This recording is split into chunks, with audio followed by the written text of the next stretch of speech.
हम लोग सब लोग जानते हैं कि ध्यानचंद हॉकी के स्टार थे, है ना? उनको माना जाता है, लेकिन ये नहीं जानते हैं हम लोग कि ध्यानचंद अपना गुरु मानते थे जयपाल सिंह मुंडा का।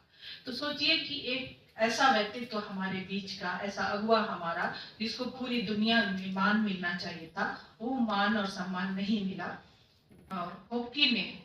हॉकी के खेल में उन्होंने हमारे देश का नाम रोशन किया। पहला खिताब उनके ही नेतृत्व में हम लोगों को मिला।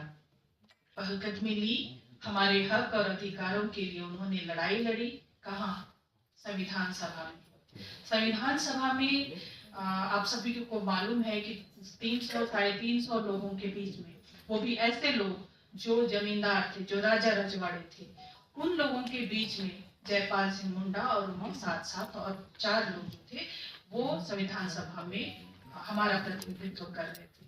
और वहां उन्होंने हम लोगों की बात उठाई, हमारे अधिकारों की, हमारे पहचान की, हमारे अस्तित्व की बात उठाई, हमारे शिक्षा दीक्षा की बात उठाई, हमारे जल जंगल जमीन की बात उठाई। और आज जो भी आदिवासियों को जो भी संवैधानिक अधिकार प्राप्त है, ये उनकी ही देन है नाम से। और दूसरा नाम जो हम लोग देख रहे हैं, जूलियस टिग्गा, एक ऐसा लेजेंडरी पर्सनालिटी जिसकी बौद्धिकता की प्रखरता से तत्कालीन सरकार भी डरी थी। उन्हें जेल में डाला गया। किस लिए? लेख लिखने के लिए, आदिवासियों के हक और हकूक की बात करने के लिए। जब उन्होंने लेख लिखा तो उनको जेल में डाल दिया। हन्ना बोदरा का नाम बहुत कम आप लोगों ने सुना होगा। हन्ना बोदरा कौन थी?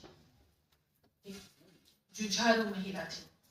जुझारू महिला जिन्होंने आदिवासी महासभा में जयपाल सिंह मुंडा के साथ में अगुवाई किया, और वो महिला संघ की अध्यक्ष थी। पहला आदिवासी महिला सभा, उसकी वो अध्यक्ष रही।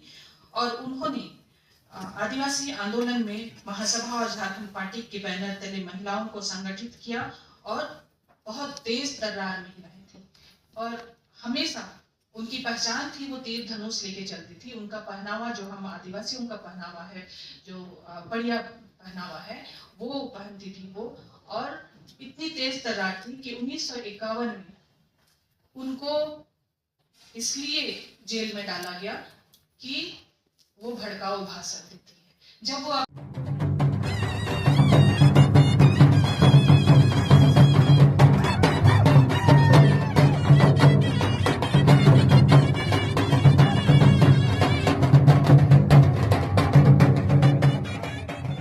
फर्स्ट पीपल इंडिया, हम हैं आदिवासी। सभी को जोहार।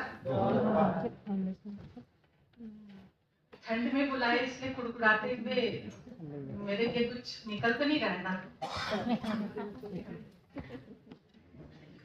आप लोगों का सहयोग हमेशा हम लोगों के साथ बना रहा है।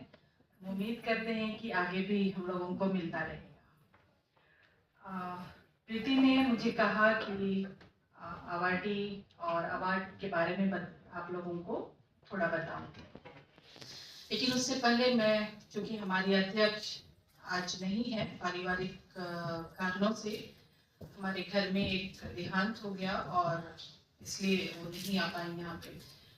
तो उनकी ओर से मैं आप लोगों से क्षमा प्रार्थी हूँ। और सुजाता ने आप लोगों के सामने उनका संदेश पढ़ा, और उसके साथ ही मैं भी आप सभी लोगों का, जो यहाँ पर सुबह, कुछ लोग तो कल परसों से ही निकले हुए थे यहाँ के लिए, और कुछ लोग आज सुबह 4 बजे नेतरहाट की और हाता की, पूर्वी सिंहभूम के इलाके की चाईबासा से कड़कड़ाती हुई ठंड में आप लोग यहाँ तक आए।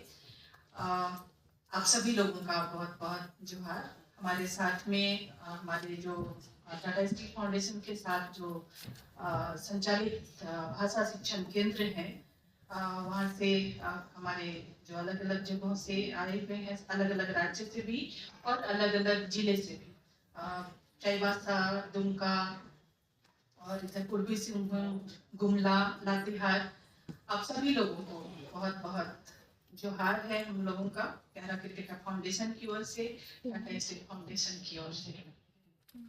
ये अवार्ड जो है, ये हम 3 जो हमारे सांस्कृतिक, राजनीतिक और साहित्यिक अगुवा रहे, उनके नाम से हमारे जो 3 युवा साहित्यकार हैं उनको देते हैं। आप सबको पता होगा कि अवार्ड किनके नाम से है, पता है ना? जयपाल, जुलियस और हन्ना बोल्टा।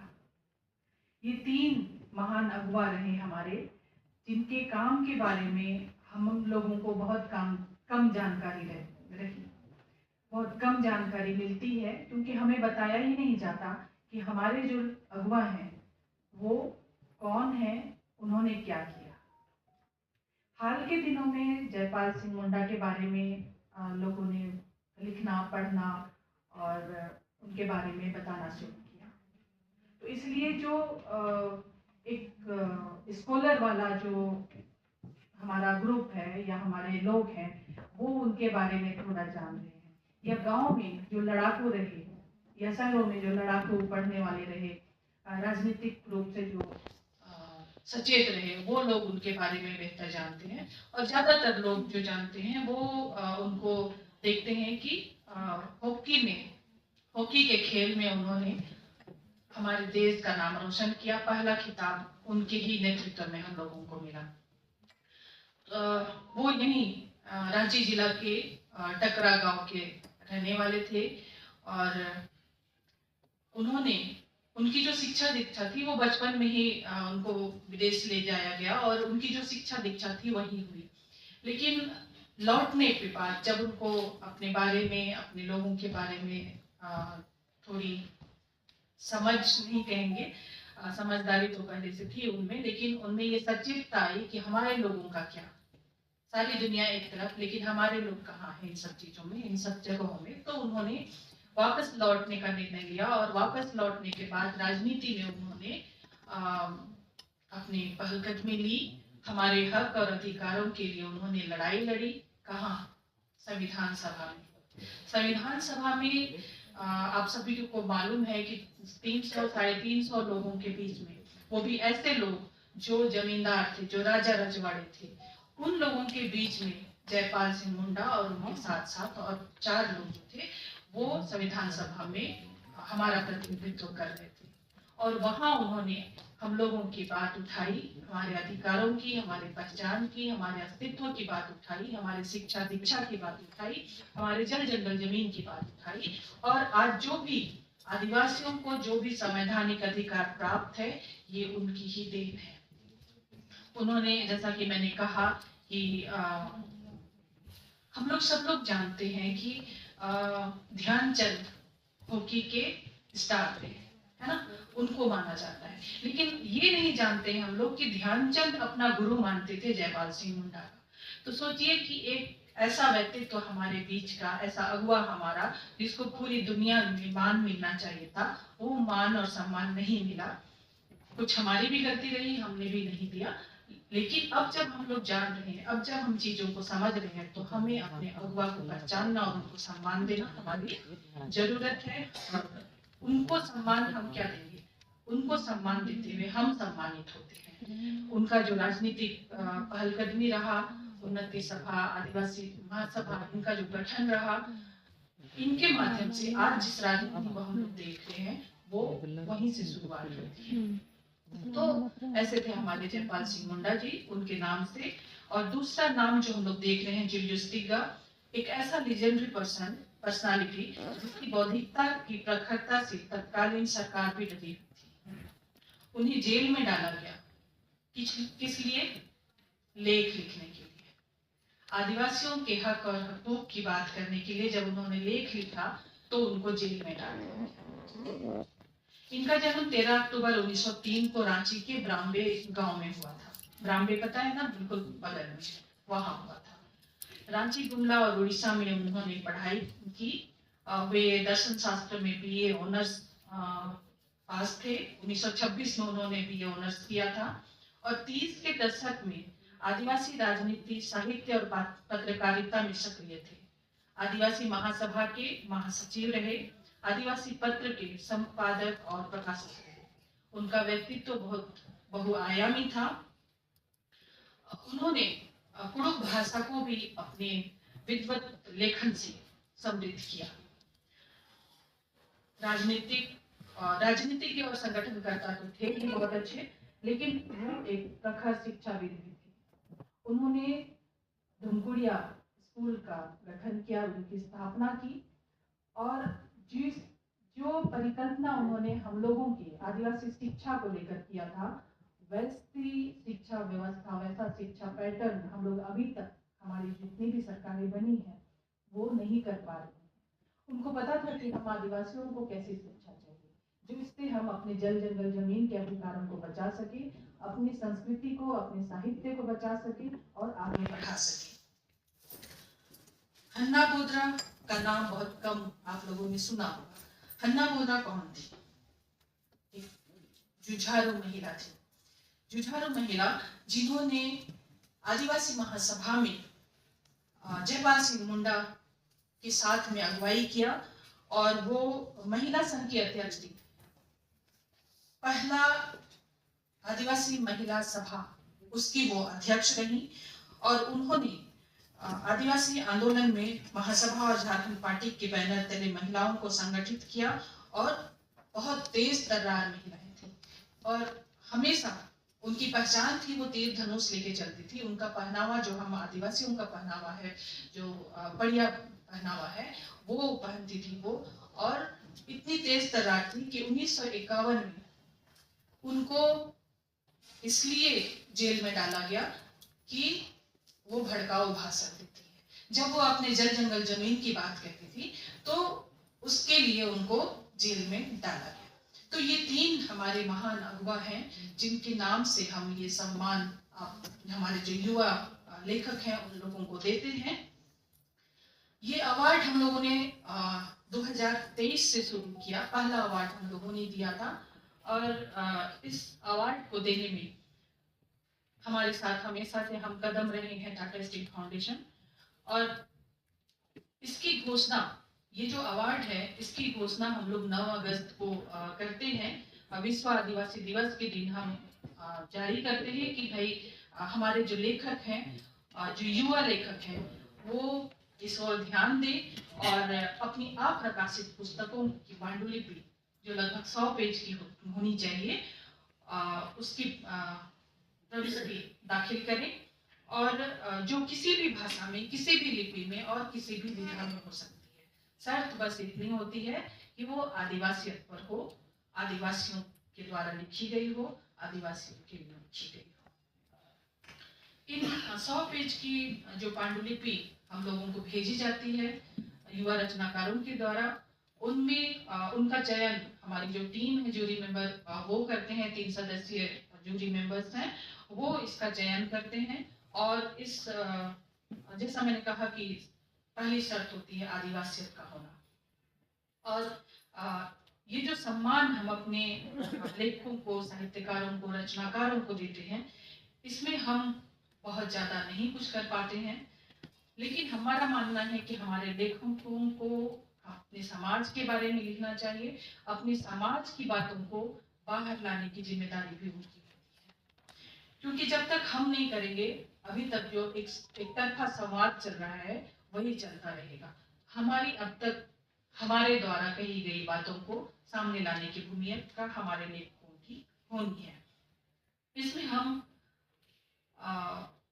एक हमारा जो पारंपरिक जो वस्त्र है, गमछा जिसको हम लोग कहते हैं, वो हम बिरु गमछा देते हैं, मानपत्र देते हैं, मोमेंटो देते हैं, और 50 पुस्तकें देते हैं।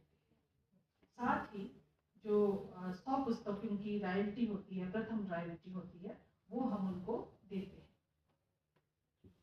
अब तक हम लोगों ने 9 लोगों को दिया है। आज जो हम देंगे उनको मिला करके हम कितने लोग? 12। तो 12 लोगों को आज हम, मतलब 12वें जो हमारे सदस्य होंगे उनको हम देंगे। पहला मैं आप लोगों को याद दिला दूं कि 2023 में जब हम लोगों ने दिया था तो रेमोन लुंगू, जिनकी कहानी संग्रह आई थी, वो तंगसा आदिवासी समुदाय के हैं, और उन्होंने जो कहानी संग्रह लिखी थी उसका नाम है कोंग कोंग फांग फांग। वो अरुणाचल के थे। दूसरे सुनील गायकवाड़, जो महाराष्ट्र के भील आदिवासी हैं, उन्होंने आत्म कथात्मक उपन्यास लिखा, उसका नाम है डकैत देवी सिंह भील के बच्चे। और तीसरा जो है वो मरणोपरांत हम लोगों ने उनको दिया, उज्ज्वला ज्योति टिग्रा, जो मूल तो झारखंड की ही रहने वाली है, लेकिन दिल्ली वो सेटल हो गई थी। उनकी कविता संग्रह है धरती के नाम योद्धा, वो उरांव समुदाय से। और दूसरा जो हम लोगों ने दिया 2024 में, नहीं 23 में, वो है पहला जो गोम्पी गोमू किताब थी, वो डॉक्टर तुनुंग ताबिंग, जो पूर्वी सियांग के रहने वाली थी, अरुणाचल प्रदेश की, उनको दिया गया। हेमटू उनकी किताब का नाम है, संतोष पावरा लेखक हैं, कवि हैं, पावरा भील समुदाय के हैं और महाराष्ट्र के रहने वाले। सोमरा का दिसोम अनुवाद किताब है, जिसका अनुवाद किया था, ये बंगला स्क्रिप्ट में सादरी से लिखा गया किताब था, जिसका अनुवाद किया था पूजा एका ने। पूजा एका उरांव समुदाय की है और अलीपुर द्वार पश्चिम बंगाल की रहने वाली है। तीसरा जो अवार्ड दिया गया, वो तीनों जो थे वो कविता संग्रह थे, और ये तीनों संग्रह में एक सादरी कविता संग्रह है, दूसरी गोंडी कविता संग्रह है और तीसरी कविता संग्रह संताली भाषा से है। पहला कविता संग्रह जिसको सादरी भाषा में लिखा गया था, वो सिखा मिंज निर्धन नाम की उनकी किताब है, जो सिलीगुड़ी की पश्चिम बंगाल की रहने वाली है। विनोद मोतीराम अतराम, जिन्होंने गोंडी कविता संग्रह लिखा, हिरवाल मेटा उस किताब का नाम है, वो रहने वाले नांदेड़ महाराष्ट्र के। अल्बिनुस हेम्ब्रोम जो संताली कवि हैं और संताली कविता संग्रह उनकी आई है। सिरजोन रे जीवेतो, दुमका झारखंड के रहने वाले। आज का जो हमारा कार्यक्रम हम लोग जिसमें शामिल हो रहे हैं, आप लोग जिसके गवाह हैं, बन रहे हैं, ये ऐतिहासिक क्षण हम लोगों को जिनके माध्यम से मिला है, जिन तीन व्यक्तित्व हमारे बीच में है। मनोज मुर्मू जी जो सबसे किनारे बैठे हैं, सरकारी कविता संग्रह है उनकी, मनवा जीवन। सोनी रुमचुन है,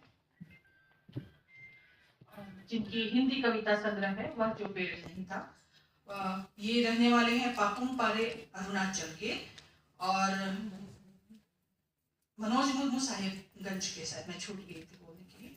हमारे बीच में कासराय गुदादा है, जिनका आलेख संग्रह है दुकुप दिसुम, जो जमशेदपुर के रहने वाले हैं। तो ये इनकी कृतियां हैं, जिनको आज हम यहाँ पे आप लोगों को जल समर्पित करेंगे, आप लोगों को सौंपेंगे और उनको सम्मानित करेंगे। मैं थोड़ा थोड़ा परिचय आप लोगों को, थोड़ा नहीं, क्योंकि आज उन्हीं का दिन है, तो थोड़ा विस्तार से उनका परिचय आप लोगों को देती हूँ कि ये क्या है, ये क्या करते हैं। पहला परिचय में सोनी रुमचू, जो नोक्ते आदिवासी समुदाय है, पापुम पारे अरुणाचल का, वहां से आते हैं। और सुबरबो सोनी रुमचू अरुणाचल प्रदेश के उभरते हुए युवा कवि हैं। इनका जन्म 6 सितंबर 1997 को अरुणाचल प्रदेश के ईस्ट कामेंग जिले के सेप्पा गांव में हुआ। इनके पिता का नाम तेमेन रुमचू और माता का नाम रीना रुमचू है।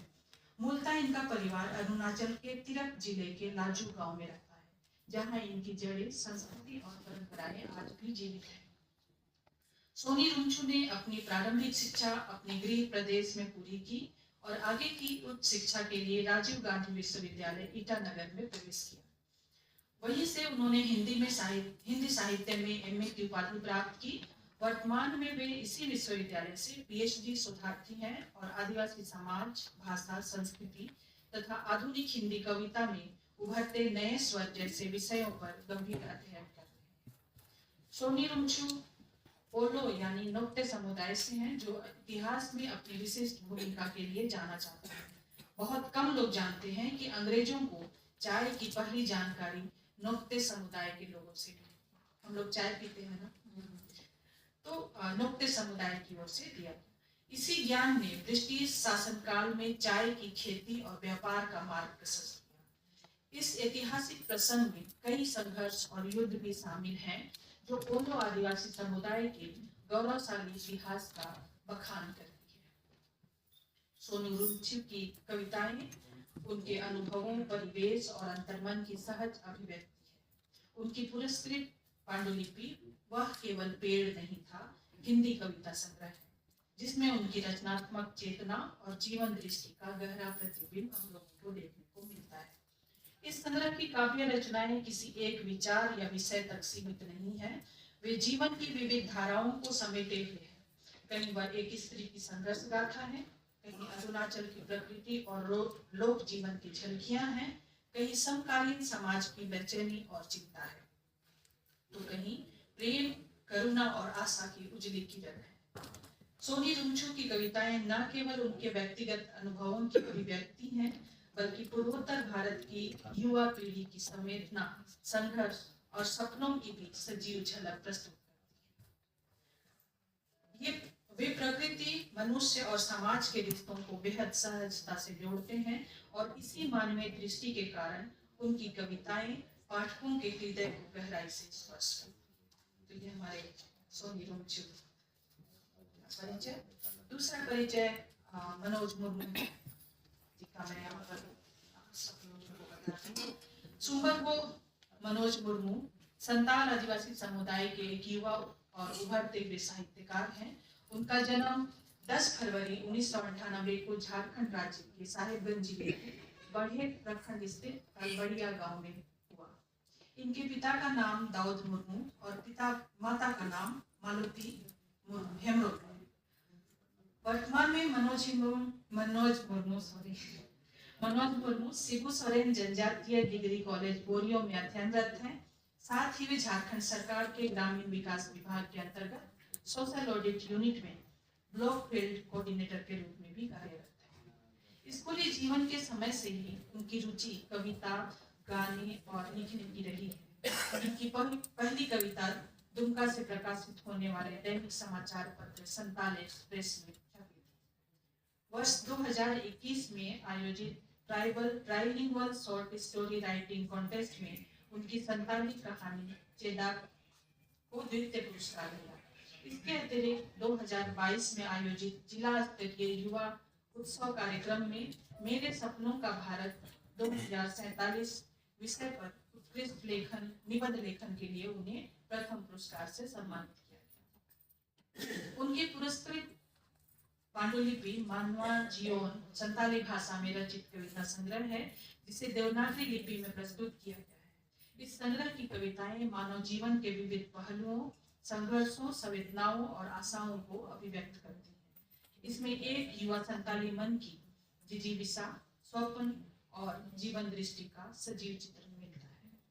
मानवा जीवन के माध्यम से मनोज मुर्मू ने न केवल संताली साहित्य में अपनी सशक्त उपस्थिति दर्ज की है, बल्कि समकालीन आदिवासी युवाओं की सोच, संवेदना और जीवन संघर्ष को भी सृजनात्मक भाषा दी है। हमारे आज के जाने पहचाने कासराय दादा हैं। आप सभी लोग लंबे समय से शायद जानते होंगे उनको। मैं तो बहुत पहले से उनको जानती हूँ, क्योंकि वो संघर्ष के साथी भी रहे। कासराय दादा हो आदिवासी समुदाय के बहुचर्चित साहित्यकार हैं। उनका जन्म 4 मई 1977 को हुआ। इनका गांव जानेगोड़ा झारखंड राज्य के पूर्वी सिंहभूम जिले के सरजमदा पंचायत है। इनके पिता का नाम बहादुर कुदादा और माता का नाम सोमवारी कुदादा है। वे अपने माता पिता की 5वीं संतान हैं। इनकी जीवन संगिनी का नाम पूनम बांडरा है। सुमरगो कुदादा मूलतः हो भाषा में लेखन, कहानी, कविता, रिपोर्टाज तथा अनुवाद कार्य करते हैं। उनकी कविताएं विभिन्न समाचार पत्रों, पत्रिकाओं में प्रकाशित हो चुकी हैं। वे साहित्य अकादमी द्वारा आयोजित रचना पाठ कार्यक्रमों में भी आमंत्रित रह चुके हैं। उनके प्रकाशित कविता संग्रह मुचुकुंदी और द विशेष रूप से उल्लेखनीय है। उन्होंने लंबे समय तक हो भाषा के समाचार पत्र कोल्हान सकम का संपादन और प्रकाशन किया है। हो भाषा साहित्य में रुचि रखने वाले पाठकों और लेखकों को प्रोत्साहित करने के उद्देश्य से उन्होंने कोल्हान ई-बुक नामक मोबाइल ऐप विकसित की है, जो पाठक, लेखक और प्रकाशक तीनों के लिए एक साझा मंच का कार्य करती है। इसके अतिरिक्त उन्होंने दुकुप हुदा नाम से एक वेबसाइट भी बनाई है और मिशन ऑल पढ़ाओ और ऑल के तहत वारंचित लिपि में तुर्तुम सर्व साक्षरता कार्यक्रम का संचालन भी वे करते हैं। वो भाषा और साहित्य को प्रोत्साहित करने तथा इसमें योगदान देने वाले रचनाकारों को सम्मानित करने की दिशा में उन्होंने 2022 में ओत गुरु लाकोबोत्रा सम्मान की स्थापना की है। उनकी पुरस्कृत पांडुलिपि दुपुप को हो भाषा और वारंचित लिपि में रचित निबंधों का संग्रह है, जिसमें भाषा, संस्कृति और समाज के विविध आयामों पर गहन विचार प्रस्तुत किए गए हैं। तो ये हमारे 3 आज के विशिष्ट मेहमान हैं, जिनका आज दिन है और जिनको सम्मानित होते हुए हम सब लोग यहाँ पर देखने के लिए आए हुए हैं। आप सब लोग यहाँ पर आए हैं सिर्फ उनको सम्मानित होते हुए देखने के लिए नहीं, बल्कि आप लोगों के माध्यम से इनकी जो रचनाएं हैं वो और विस्तार पाएंगी, ऐसा हम सबका विश्वास है।